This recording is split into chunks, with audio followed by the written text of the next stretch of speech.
Imagina una noche en Dubái, esa ciudad deslumbrante con sus rascacielos que tocan el cielo y su riqueza exuberante. Siempre extravagante, pero esta noche es diferente, marcada por una tormenta de proporciones sin precedentes, dando un golpe aplastante y transformando la opulencia en memoria en cuestión de horas. Una grandeza alguna vez admirada, ahora reducida a un eco en las ondas de la memoria de la última noche. Los furiosos vientos y las implacables olas devastan todo a su paso. Las luces parpadeantes son brevemente visibles en la oscuridad antes de ser tragadas por el mar. Este evento sin precedentes nos hace preguntarnos si fue solo un capricho de la naturaleza o si hay algo más profundo y significativo detrás de todo esto. Algunos podrían argumentar que es una advertencia, un recordatorio de nuestra vulnerabilidad a la fuerza de la naturaleza, un golpe a nuestra arrogancia colectiva al pensar que podemos dominar la naturaleza sin consecuencias. Sin embargo, surge una teoría inquietante, la posibilidad de un vínculo entre el desastre y las intervenciones humanas en el sistema climático.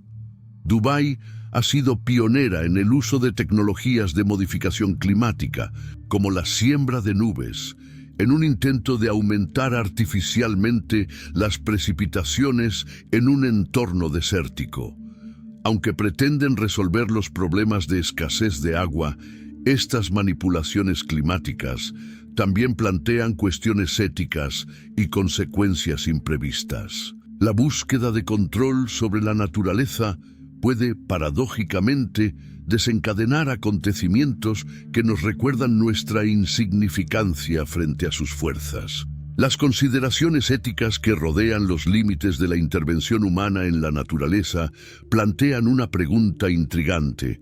Al tratar de asumir el papel de dioses, desencadenamos una respuesta violenta de la propia naturaleza que buscamos controlar. Esta consideración añade una nueva capa de trágica complejidad que nos obliga a reflexionar sobre las consecuencias de nuestra búsqueda de dominio sobre fuerzas que tal vez estén más allá de nuestra comprensión. La tormenta que estalla, superando cualquier cosa que la humanidad haya enfrentado jamás, es un espectáculo de un poder destructivo sin precedentes. Sus lluvias torrenciales convierten las calles en ríos turbulentos, mientras el viento salvaje silba entre los rascacielos, arrojando escombros y desafiando proyectos de infraestructura que alguna vez fueron celebrados como símbolos del ingenio moderno.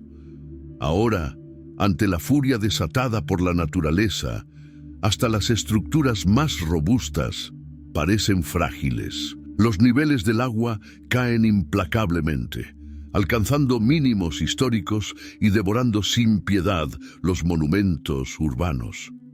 Los sistemas de drenaje subterráneo, diseñados para soportar tormentas menos severas, se desbordan en cuestión de minutos, dejando la ciudad sumida en el caos. Las imágenes que emergen de este escenario son inquietantes. Autos flotan como botes improvisados, personas buscan refugio en los techos de sus casas y hasta la icónica playa Califa es devorada por las embravecidas aguas. En el cielo, los habitantes de Dubái parecen perlas flotando en medio de un océano agitado. Nos enfrentamos a una sombría realidad, donde la incertidumbre es nuestra constante compañera mientras buscamos refugio de la incesante furia de los elementos. Las comunicaciones son intermitentes y la electricidad parece solo un recuerdo lejano, mientras las familias se reúnen alrededor de fogatas improvisadas, comparten historias y buscan consuelo mutuo.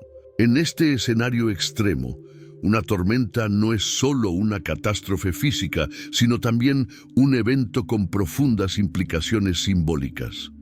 Algunos residentes y observadores comienzan a interpretar esta calamidad como un castigo divino o una advertencia celestial, cuestionando la audacia de la naturaleza humana al construir ciudades en medio del desierto y desafiando los límites de la naturaleza. El debate espiritual se intensifica, con líderes religiosos y filósofos reflexionando sobre el significado de esta catástrofe en un contexto más amplio, moral y ambiental. La tormenta no solo dejó huellas de destrucción en las estructuras cotidianas de Dubái, sino que también paralizó por completo su capacidad de conectarse con el mundo exterior. El Aeropuerto Internacional de Dubái, uno de los más transitados del planeta, está ahora inundado y dañado, lo que ha obligado a cancelar todos los vuelos y ha dejado a miles de pasajeros varados en la ciudad. Esta parálisis aérea empeora la sensación de aislamiento, mientras que el flujo de suministros esenciales se ve interrumpido, lo que aumenta los esfuerzos de ayuda y recuperación en una ciudad sumida en un silencio forzado por la naturaleza. La imposición de un bloqueo total amplifica la ferocidad de la tormenta, sometiéndola a condiciones extremas. La vulnerabilidad de Dubái a los fenómenos meteorológicos severos es una realidad diaria para los residentes y los numerosos turistas que la visitan. La ciudad, conocida por sus generosas horas de sol, se ha convertido en una marca registrada, proporcionando un escenario ideal para eventos al aire libre. Actividades al aire libre y turísticas que impulsen su economía. Tradicionalmente, las precipitaciones en Dubái son escasas y se limitan a unos pocos días en los meses de invierno. Cuando ocurren, generalmente son breves y pronto dan paso al sol predominante, lo que ilustra el impacto del cambio climático. La reciente tormenta que azotó Dubái puede estar redefiniendo el concepto de clima extremo para la ciudad, construido sobre la premisa de un clima desértico. Este cambio presenta nuevos desafíos en términos de preparación y respuesta. Poner las infraestructuras en riesgo de inundaciones y exigir la gestión de las consecuencias de las tormentas repentinas. Estos acontecimientos ponen a prueba la resiliencia de una metrópoli que no está familiarizada con tales adversidades. La monumental tormenta que azotó Dubái resuena como un poderoso recordatorio para que la humanidad reconsidere su relación con la naturaleza. Desde narrativas bíblicas hasta intervenciones humanas, el tema del dominio sobre los elementos naturales ha sido recurrente y lleno de significado.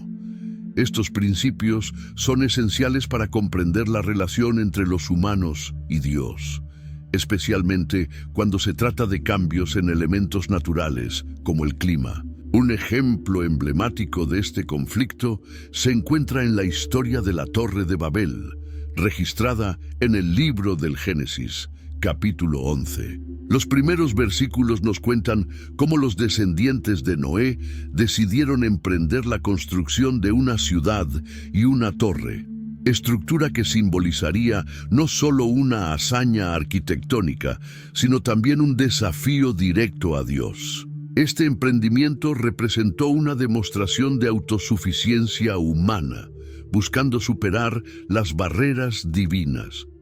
La respuesta divina llegó en forma de confusión de lenguas y dispersión de personas por toda la tierra, impidiendo así la realización del ambicioso proyecto. Al trasladar esta narrativa a un contexto moderno, podemos ver un claro paralelo en la creación de lluvia artificial en Dubái. En esta búsqueda de control climático, con el objetivo de garantizar agua para el crecimiento y la sostenibilidad de la ciudad en medio del desierto, vemos el uso de tecnologías avanzadas como la siembra de nubes para inducir la precipitación. Aunque se considera un avance tecnológico y una respuesta a la escasez de agua, este enfoque puede interpretarse como un intento humano de manipular sistemas naturales que tradicionalmente se consideran bajo el dominio de fuerzas mayores. La Biblia ofrece varios ejemplos de manipulación de la naturaleza o desafíos al poder divino.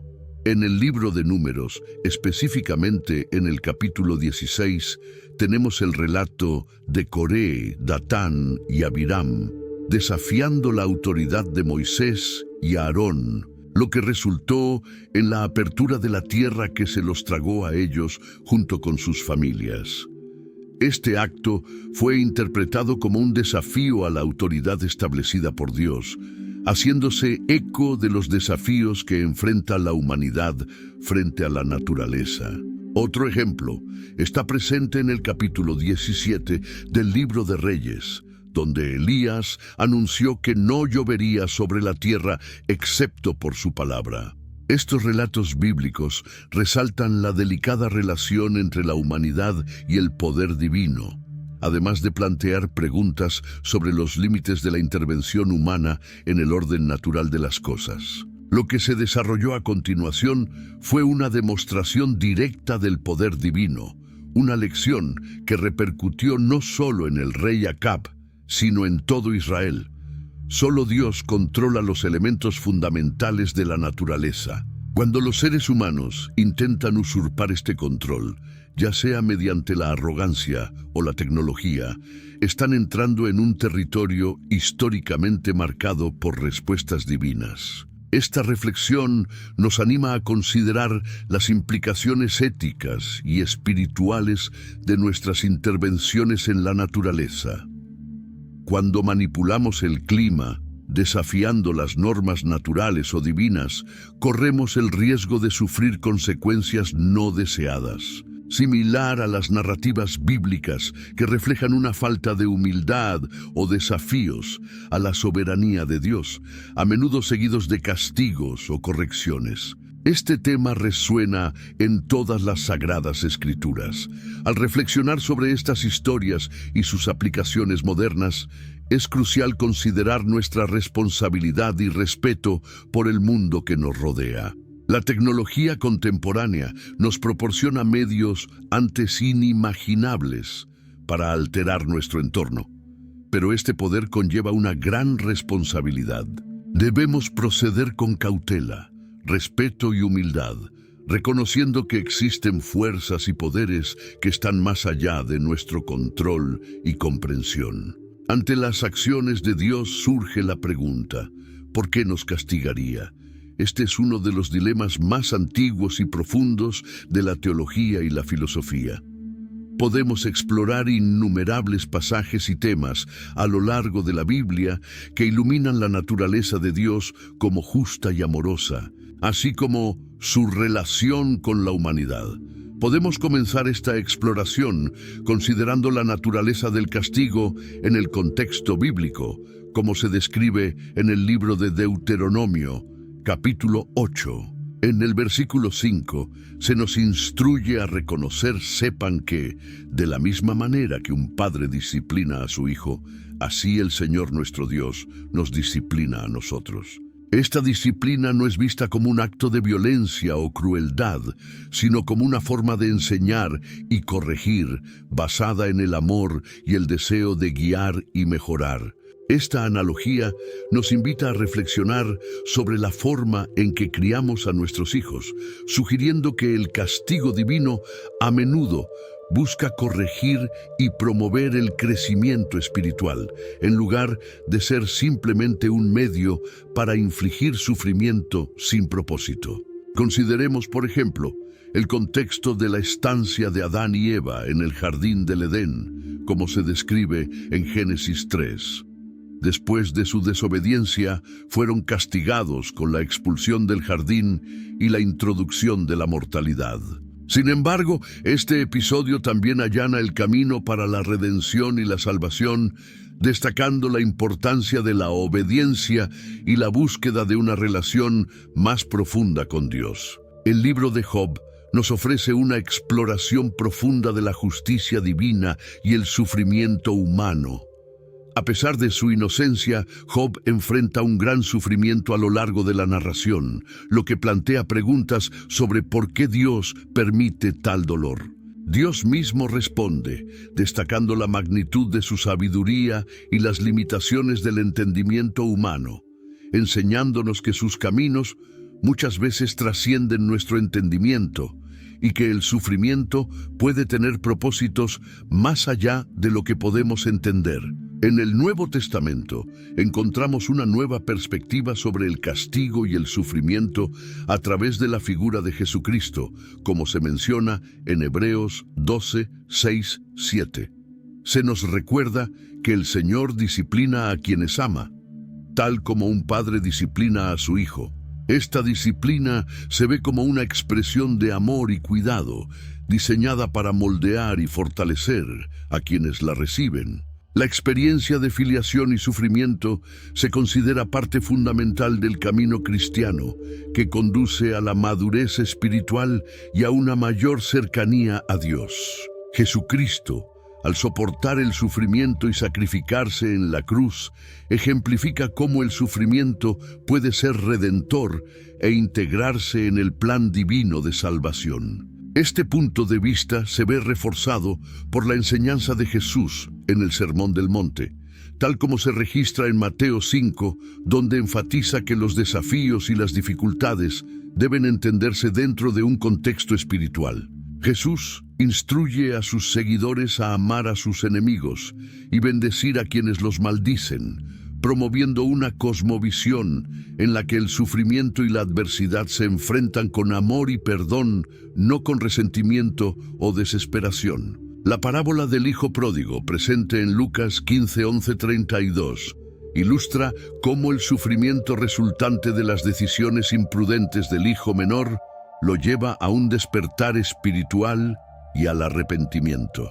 Estas historias y enseñanzas bíblicas ofrecen múltiples perspectivas sobre el castigo divino, retratándolo no como una negación de la bondad de Dios, sino como una expresión de su amor, justicia y deseo de plenitud espiritual y salvación para todos los seres humanos. Desde el principio, la Biblia presenta el sufrimiento como una parte integral del viaje espiritual, un medio por el cual las personas pueden encontrar restauración, reconciliación y una relación más profunda con lo divino.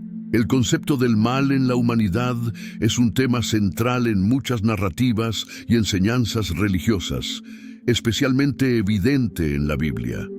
Desde el principio se remonta la historia del mal, remontándose al libro del Génesis, el primer libro de la Biblia. Es allí donde encontramos la narración de la serpiente introducida en el jardín del Edén. Esta historia no solo aborda la tentación y caída del hombre, sino que también establece el mal como una fuerza activa y presente en el mundo. En Génesis 3, la serpiente, descrita como más astuta que cualquier otro animal, engaña a Eva para que coma del fruto prohibido del árbol del conocimiento del bien y del mal. Este pasaje es significativo, ya que presenta la desobediencia y la mentira como expresiones del mal, que culminan con la expulsión de Adán y Eva del paraíso. Según la teología cristiana, este acontecimiento afecta a toda la humanidad, estableciendo así un marco para entender el mal, no solo como las acciones de individuos malvados, sino también como algo con consecuencias más amplias para la sociedad y el mundo en su conjunto. El mal no se limita solo a actos individuales, sino que también puede tener un impacto estructural y universal. Por ejemplo, cuando Caín mata a su hermano Abel, somos testigos de cómo el mal se convierte en violencia física, afectando no solo a los individuos, sino también a las comunidades y las relaciones familiares. Más allá del Génesis, la Biblia continúa explorando el tema del mal a través de diversas historias y personajes. En el libro de Job, por ejemplo, el mal se presenta a través del sufrimiento del justo, desafiando la noción de que el mal es siempre un castigo por el pecado. Job es retratado como alguien que teme a Dios y evita el mal, mostrando que el sufrimiento no siempre está vinculado a la culpa o la justicia. Por sí solo, el sufrimiento plantea interrogantes sobre la naturaleza del mal, y especialmente cuando se considera como parte de una prueba divina. Estas preguntas se exploran en los Salmos y otros textos poéticos y lamentos, donde los escritores a menudo expresan sus aflicciones y buscan respuestas a través de la oración y la súplica. Los salmistas a menudo interpretan el mal como resultado de enemigos personales y de la adversidad, clamando a Dios por la intervención y la restauración de la justicia. El profeta Isaías aborda el tema del mal en un contexto más amplio de justicia social y redención. Denuncia a la nación de Israel por sus injusticias y visualiza un futuro en el que el mal será derrotado y la justicia prevalecerá. En el Nuevo Testamento, Jesús confronta directamente el mal, enseñando no solo la importancia de regocijarse y evitar el pecado, sino también de resistir las estructuras de poder opresivas. En las tentaciones descritas en Mateo 4:1-11, Jesús rechaza ofertas que prometían poder y autoridad a cambio de una adoración equivocada, destacando cómo el mal puede seducir y desviar la fidelidad a Dios. Jesús también enseña sobre el mal a través de parábolas, como la del buen samaritano, que ilustra la necesidad de actuar con compasión hacia los demás, independientemente de las divisiones sociales o religiosas. En esta historia, el samaritano ayuda a un hombre que fue atacado y dejado al costado del camino, mientras otros pasan junto a él sin brindarle ayuda. La narración bíblica culmina en el libro del Apocalipsis, donde el mal es finalmente confrontado y derrotado en un gran enfrentamiento entre el bien y el mal, que simboliza la victoria final de la justicia y la redención. En el gran tapiz cósmico, el mal está personificado en figuras como la bestia y el falso profeta, quienes finalmente son derrotados por el regreso triunfal de Cristo. La visión apocalíptica de Juan promete una vida nueva y una tierra nueva, donde Dios enjugará toda lágrima de los ojos y la muerte, el luto, el llanto y el dolor ya no tendrán cabida, porque las cosas viejas quedarán atrás. Cada una de estas narrativas nos ayuda a comprender la perspectiva bíblica sobre el mal, no solo como eventos individuales, sino como parte de una batalla espiritual y moral que impregna la historia humana y la cosmología divina.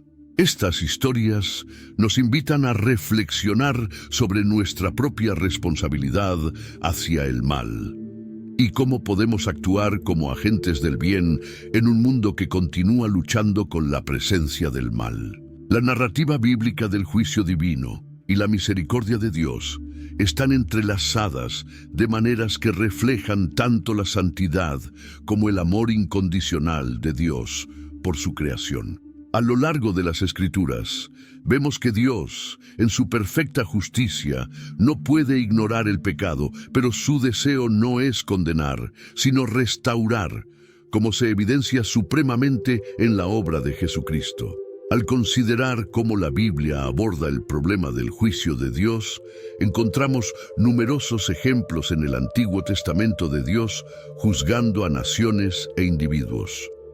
Uno de los ejemplos más destacados es el diluvio universal narrado en el libro del Génesis, donde Dios observa la maldad de la humanidad y decide purificar la tierra mediante el diluvio. Sin embargo, en su misericordia, proporciona un medio de salvación a través de Noé y su arca, preservando la vida humana y animal. Aquí vemos una dualidad en la naturaleza de Dios: su juicio sobre el pecado y su gracia para salvar a los justos. Este patrón de juicio y misericordia se repite a lo largo del Antiguo Testamento, como en las historias de Sodoma y Gomorra y la liberación de Israel de Egipto. En cada caso, el juicio de Dios sobre los opresores y los malvados se combina con la oferta de salvación y la promesa de redención para aquellos que creen. Cuando examinamos el Nuevo Testamento y su culminación en Jesucristo, vemos que la justicia de Dios requiere que el pecado sea castigado.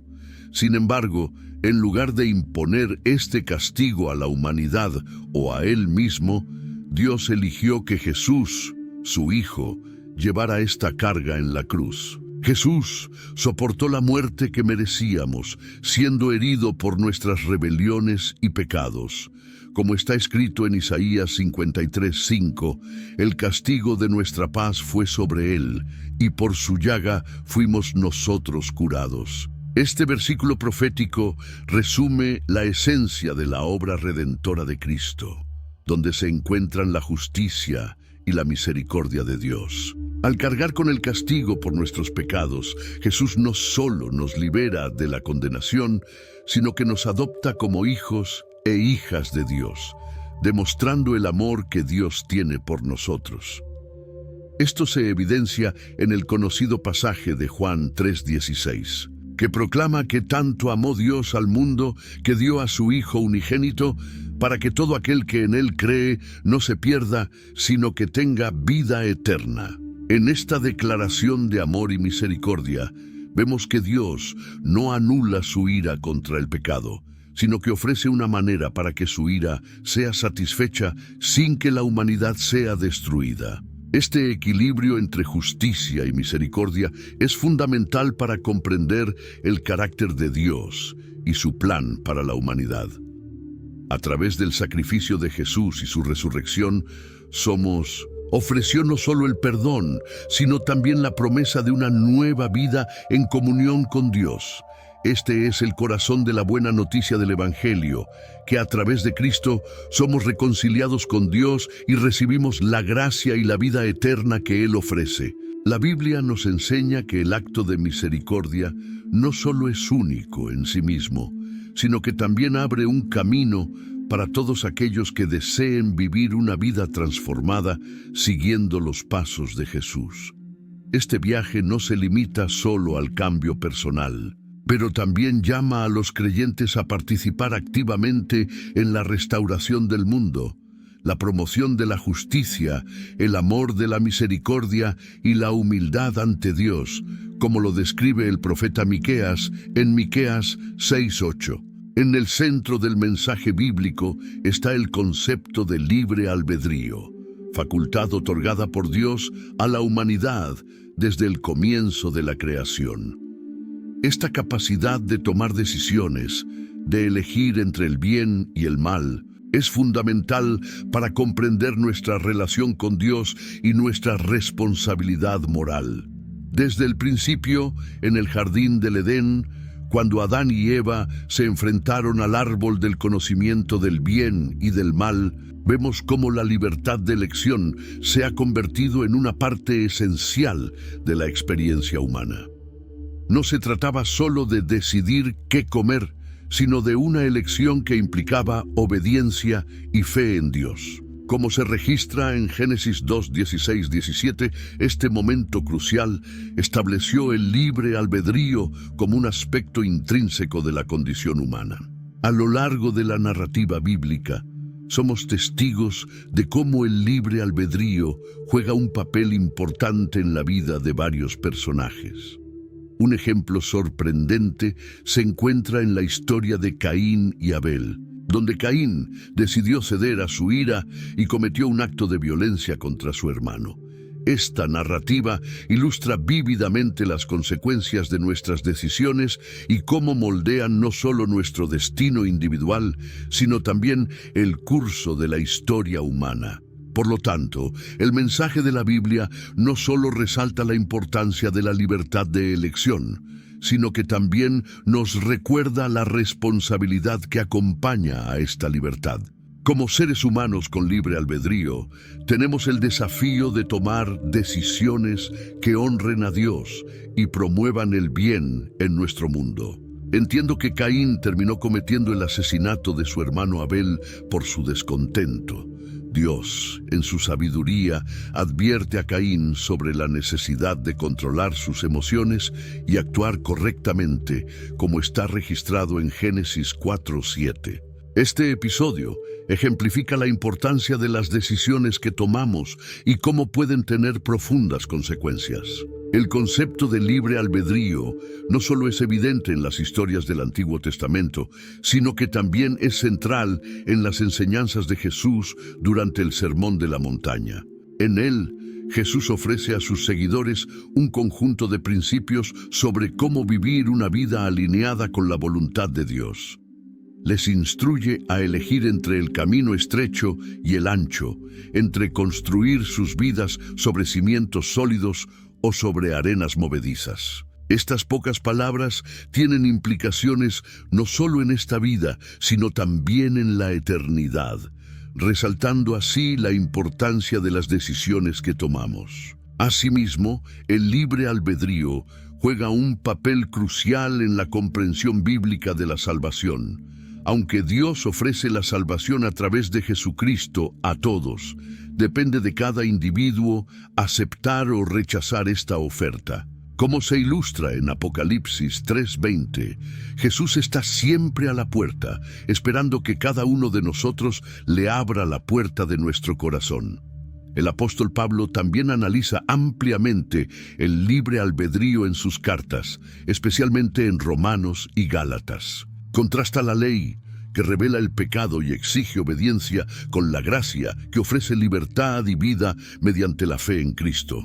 Por lo tanto, el libre albedrío es un regalo de Dios que nos permite tomar decisiones significativas que moldean nuestras vidas y nuestro destino espiritual. Cada decisión que tomamos tiene implicaciones no solo para nosotros mismos, sino también para quienes nos rodean y nuestra relación con Dios. Pablo expresa la dificultad que enfrenta al intentar mostrar a la gente sus limitaciones y fracasos. Reconoce que solo a través de la gracia de Dios podemos elegir seguir a Cristo, quien nos libera del poder del pecado y de la muerte.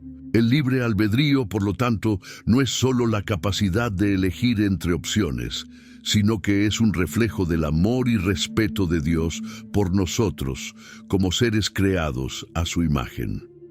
Dios quiere que lo amemos y sigamos no por obligación, sino por amor genuino. Este es un tema central en la Biblia, el amor de Dios por nosotros y la libertad que nos otorga para aceptarlo o rechazarlo, una elección que define nuestra relación no solo con Él, sino también con el mundo que nos rodea. En la narrativa bíblica, quienes desafían a Dios a menudo enfrentan graves consecuencias. Esta es una poderosa advertencia sobre la soberanía y la autoridad divinas. Estas historias no solo revelan la respuesta de Dios a la rebelión y la desobediencia, sino que también resaltan poder y justicia. Dos primeros ejemplos de desafío directo a Dios se encuentran en la historia de la Torre de Babel, situada en la tierra de Sinar. Los habitantes decidieron construir una torre que llegara al cielo, no solo como un proyecto arquitectónico, sino como un intento de establecerse un nombre y evitar ser esparcidos por la tierra. Esta actitud de arrogancia y exaltación de sí mismo ante la intervención divina refleja la tendencia humana a desafiar los límites establecidos por Dios. Confundiréis vuestras lenguas y seréis esparcidos por toda la tierra. Esta historia no solo advierte sobre los peligros de la ambición desenfrenada en la construcción, sino que también destaca que la unidad y el progreso humanos no deben lograrse desafiando la voluntad divina. Otro relato significativo es el enfrentamiento entre Faraón y Moisés en el libro del Éxodo. A pesar de las numerosas advertencias y milagros realizados por Moisés, el faraón se niega persistentemente a liberar a los israelitas de la esclavitud. El corazón endurecido de Faraón es un ejemplo clásico del desafío humano a la autoridad divina. Como resultado de su obstinación, Egipto enfrenta una serie de 10 plagas devastadoras, que culminan con la muerte de los primogénitos de Egipto. Solo después de este acontecimiento catastrófico, el faraón accede a liberar a los israelitas. Esta historia ilustra no solo las consecuencias de desafiar a Dios, sino también cómo Él puede usar tales situaciones para demostrar su poder y cumplir sus propósitos. En el libro de Números encontramos la rebelión de Coré, Datán y Abiram contra la autoridad de Moisés y Aarón. Cuestionaron por qué Moisés y Aarón deberían tener autoridad sobre el pueblo, argumentando que toda la congregación era santa y el Señor estaba entre ellos. En respuesta a esta rebelión, Dios llevó a cabo un juicio severo e inmediato, abriendo la tierra y tragándose a los rebeldes. Este dramático acontecimiento dejó claro que desafiar el orden establecido de Dios tenía graves consecuencias. Estos relatos, tanto del Antiguo como del Nuevo Testamento, resaltan la importancia de someterse a la voluntad divina y las consecuencias de desafiar esa autoridad. El tema de desafiar a Dios continúa resonando, ahora con una nueva dimensión a la luz de las enseñanzas de Jesús. Un ejemplo sorprendente de este enfrentamiento se observa en los enfrentamientos entre Jesús y los líderes religiosos de su tiempo. Estos líderes desafiaron constantemente a Jesús, cuestionando su autoridad y sus enseñanzas. En respuesta, Jesús no solo defendió su posición con sabiduría y autoridad, sino que también pronunció severas advertencias sobre las consecuencias de rechazar a Dios y la verdad. Jesús advirtió de la inminente destrucción de Jerusalén y lamentó la persistente negativa del pueblo a aceptar la verdad. Sus palabras resuenan en las Escrituras. Jerusalén, Jerusalén, que matas a los profetas y apedreas a los que te envían. ¿Cuántas veces quise juntar a tus hijos, como la gallina junta a sus polluelos debajo de las alas, y no quisiste? Mateo 23:37. Estas narraciones bíblicas de desafío a Dios nos enseñan acerca de la soberanía divina y la naturaleza humana. Destacan que, aunque Dios es misericordioso y paciente, hay un límite en su tolerancia al desafío y la rebelión. Estas historias también sirven como advertencias a los creyentes sobre la importancia de vivir en obediencia y respeto a Dios, reconociéndolo como creador y sustentador de todas las cosas. Desafiar esta realidad fundamental puede tener graves consecuencias. Así, concluimos nuestro viaje a través de algunas de las poderosas historias de la Biblia que nos muestran cómo desafiar a Dios puede resultar no solo en graves consecuencias, sino también en pérdidas valiosas. Esperamos que estos relatos nos inspiren a vivir en armonía con la voluntad divina y a buscar una relación íntima y obediente con Dios. Él, reconociendo que su sabiduría y amor trascienden nuestro entendimiento humano. Esperamos que este video sea una herramienta valiosa para profundizar su comprensión de la soberanía, la justicia y la misericordia divinas, principios que impregnan todos los aspectos de nuestras vidas y relaciones. Si disfrutó el contenido de este video y desea explorar más historias inspiradoras como estas, asegúrese de navegar por nuestro canal. Además de apoyar nuestro trabajo, también garantiza el acceso a nuestros próximos videos, en los que continuaremos explorando las riquezas de las Escrituras y su relevancia para la vida cotidiana. Te invitamos a compartir este video con amigos y familiares que también puedan beneficiarse de estas enseñanzas. Si tiene alguna pregunta o comentario, no dude en compartirlo con nosotros en la sección de comentarios a continuación. Valoramos enormemente los comentarios de nuestra comunidad, ya que su participación enriquece nuestras discusiones y experiencias compartidas. Que seas bendecido a medida que profundizas en la sabiduría de las Escrituras y continúas tu viaje de aprendizaje y descubrimiento. Hasta el próximo encuentro, que vuestra fe permanezca firme y vuestro corazón abiertos a recibir la verdad contenida en la palabra de Dios. Hasta pronto.